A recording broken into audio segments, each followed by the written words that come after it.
Ladies and gentlemen, a very good evening to you all, and thank you so very much for your patience and for your time this Friday evening. I welcome you on behalf of the British Pakistan Foundation. My name is Sanya Qureshi. I'm the Executive Director, and I especially like to forward thanks to our very esteemed panel, many of whom have flown in from Pakistan to participate and share with you the great work that is being done within the NGO sector. To name a few of them, we have Shoaib Sultan Khan, who's the founder of RSPN in Pakistan, Saqib Hamid, who is the CEO of LRBT in Pakistan, Dr. Sania Nishtha from Heartfile, which is another health-related NGO in Pakistan, and then we have three very strong and very active medics from the British Pakistani community, including Dr. Mohammed Iqbal from APS UK, Dr. Zafar Iqbal, who also works for Liverpool FC, and we also have, sorry, I've lost the Mohsen Malik, sorry, from DFID, who's the director for West Asia DFID, who'll be giving us a sort of overview of British aid to Pakistan and how that's disseminated across health and education and other sectors. Just to reiterate, this is the third of our series of roadshows. We were in Birmingham in July, we were in Bradford in September. This is our third roadshow, and our final will be in Glasgow in December. And we look to the local communities in each of the cities to draw out the best practices, the best of the NGO sector from within community, and link that and build those strategic relationships which are key for social development in Pakistan. So bringing practitioners from Pakistan and linking them, introducing those relationships to British Pakistani-run entities. So without further ado, I'd like to call up to the stage our chairman, Mr. Asif Rangoonwala, who's a die-hand at philanthropy and one of our sort of leading partners in the British Pakistan Foundation. Thank you.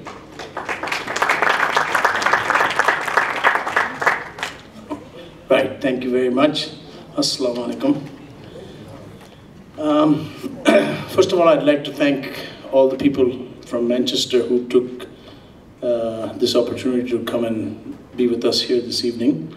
We've been on a few road shows now, and slowly they're filling up, but we are a new organization, and I think as people get to learn more about us, I think the interest will grow. So just think of it that, you know, you people are here right at the beginning.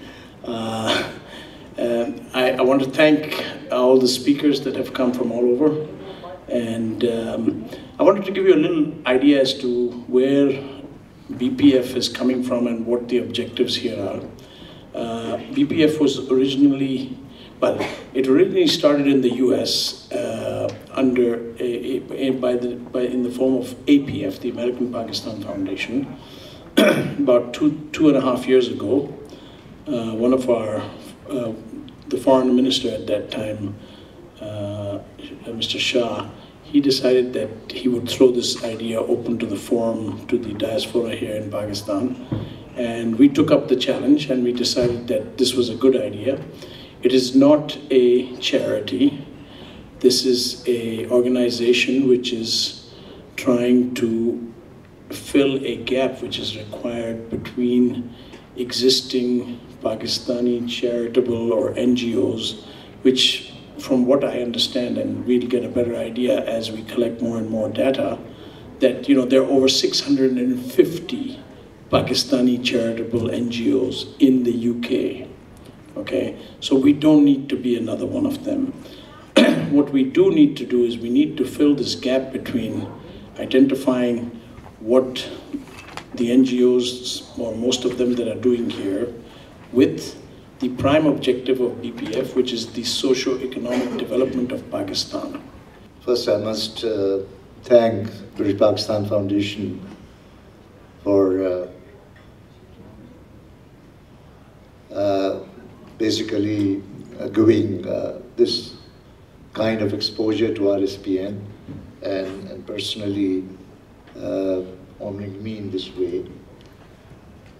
What I want to do, just in these 10 minutes that I have, is that I think sometime back in one of the Christmas speeches, the Queen said that in the olden days, no news was good news.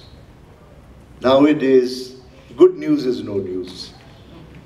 I thought that I'll probably bring some good news from Pakistan, just to tell you that what tremendous potential in the people there is and what they are able to do and what they are achieving.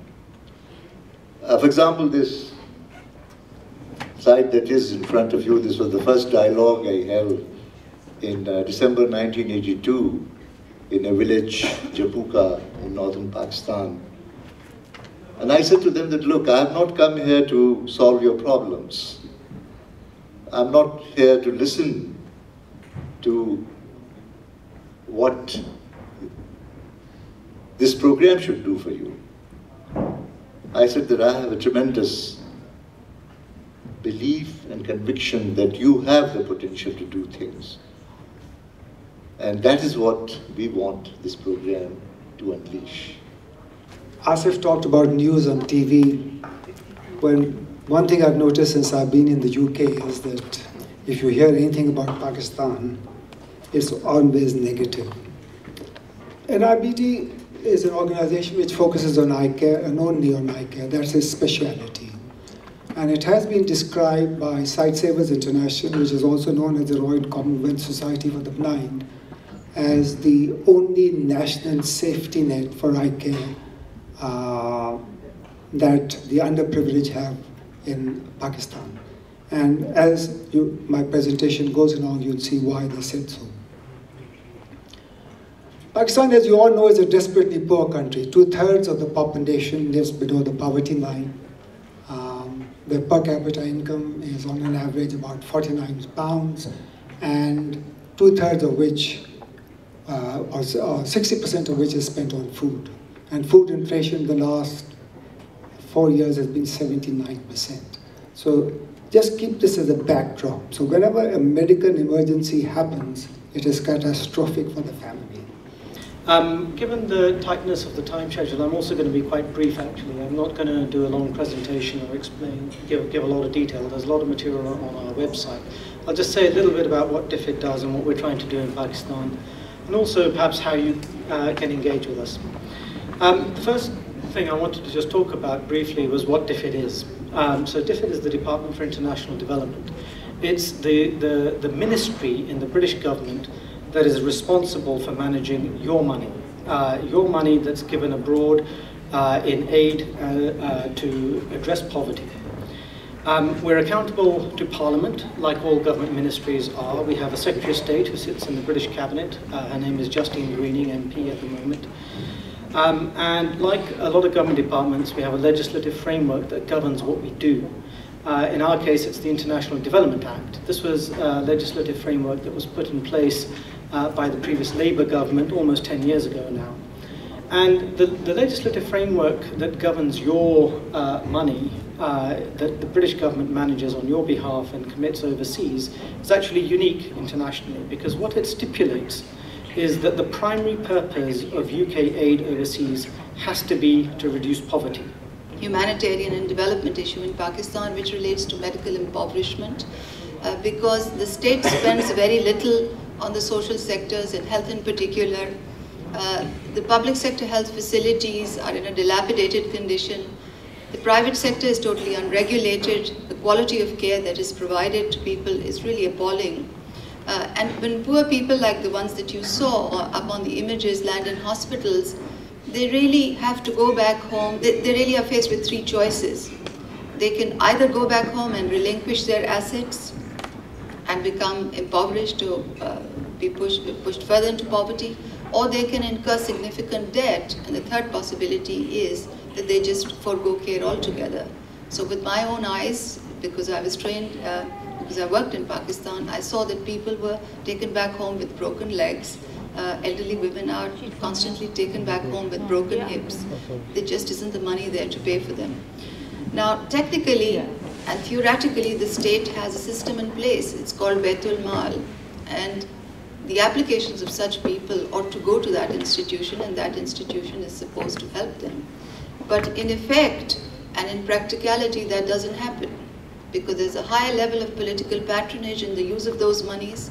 The system is highly inefficient, and there's institutionalized pilferage at all levels.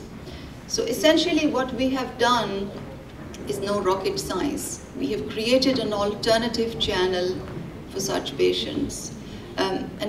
So when a patient lands in a hospital with a dire situation, instead of sending the paper file to the Baitul Mal, they just send us an SMS, and from there on the process is triggered and help is delivered within our promised time of 72 hours.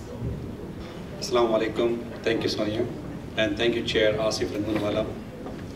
My name is Dr. Muhammad Iqbal. I'm the chair of the organization, Association of Pakistani Physicians and Surgeons of UK. And here with me is the founder, Dr. Abdul Hafiz, who founded this organization 7 years ago, but this organization has taken the top care in the last 2 years. And in these last 2 years, we had 3,000 members who have joined to us for the reasons, not only because we have provided them a social network, but actually we have provided them a social charity. By this I mean that not only we have provided them a platform where they can meet, they can mingle, they can enjoy, they can have fun, they can have whatever things you can think of in a decent society, but also we provided them a platform where the good work can be done. BPF is my dream, because 3 years ago I invited 5 charities, and 2 chairs are sitting over here, Dr. Salim Khan, chair of IFMCH, and Dr. Amir Ayoub, chair of FEMS. And these 2 chairs were with me, and we had 5 charities presenting on the day. So BPF is the dream come true for me. And I'm really thankful to you, Sonia, for that.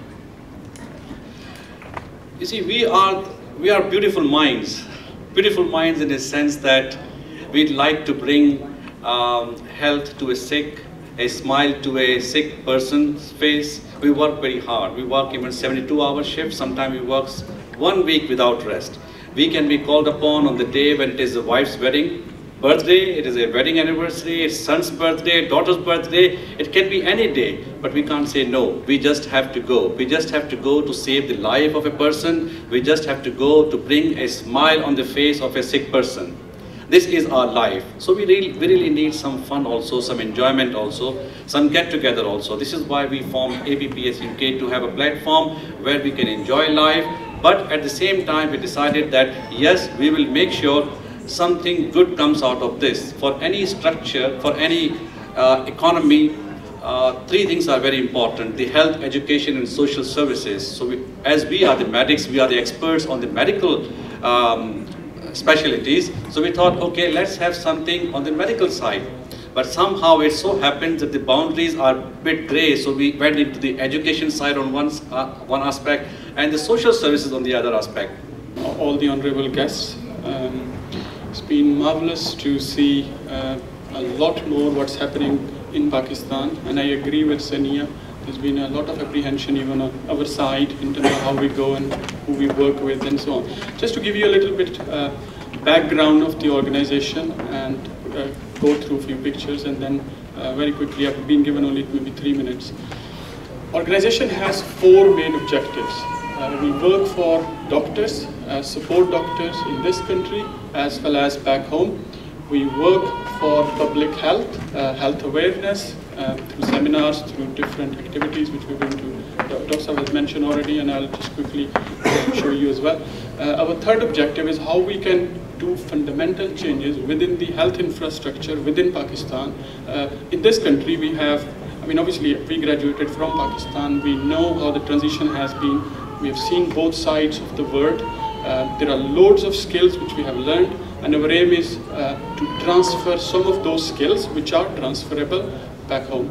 And not only just the skills, we are also working in terms of what we can do sitting here, changing the health infrastructure within Pakistan, focus the resources at sites where we will get mass benefit.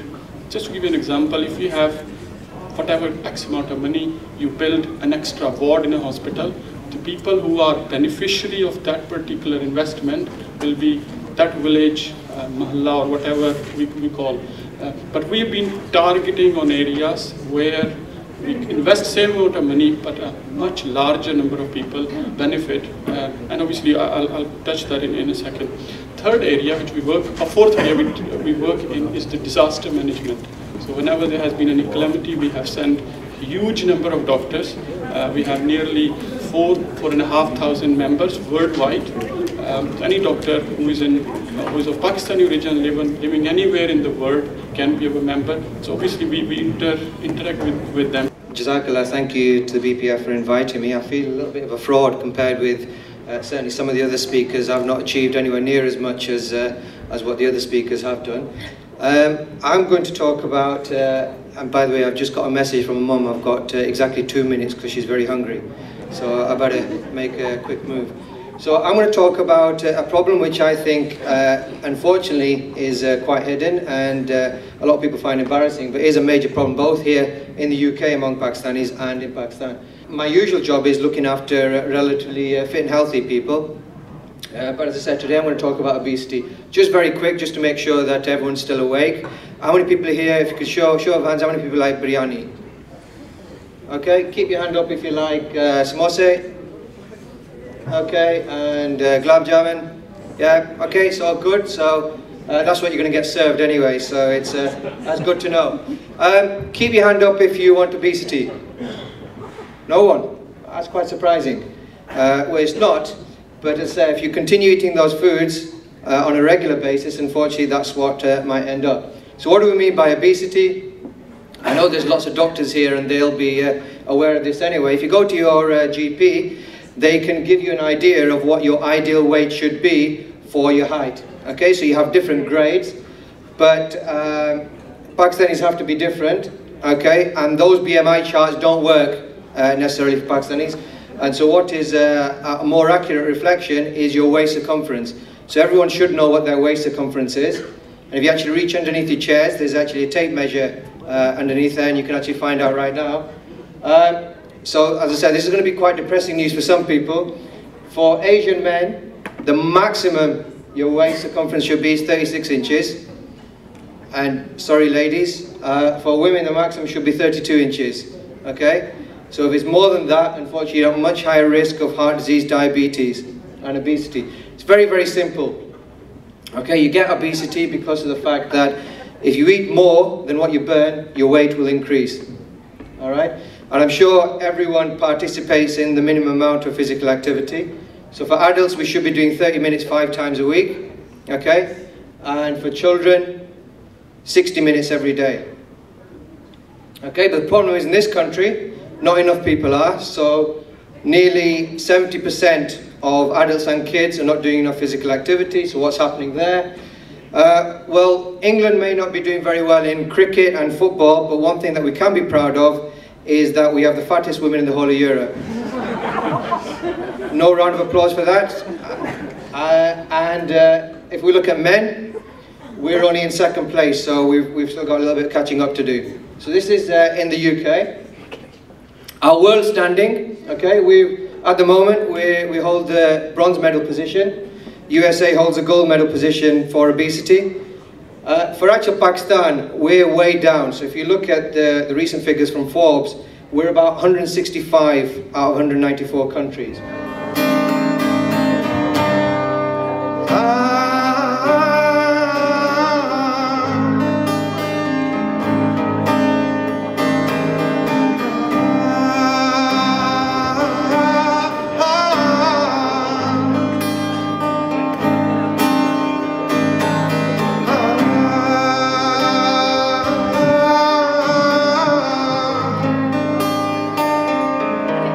ना जाने कब से उम्मीदें कुछ बाकी है,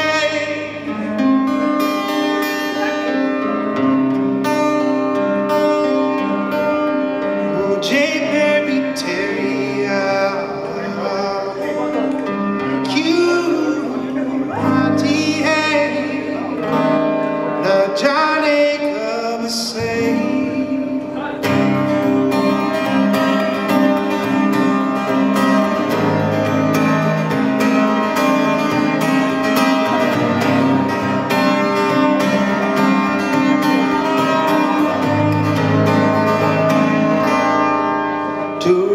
जितना भी तू मुझसे पास तेरे में, अब तो आदत सी है मुझको ऐसे जीने में, जिंदगी से कोई शिकवा ही नहीं है, अब तो जिंदा हूँ मैं नीले आसमान में,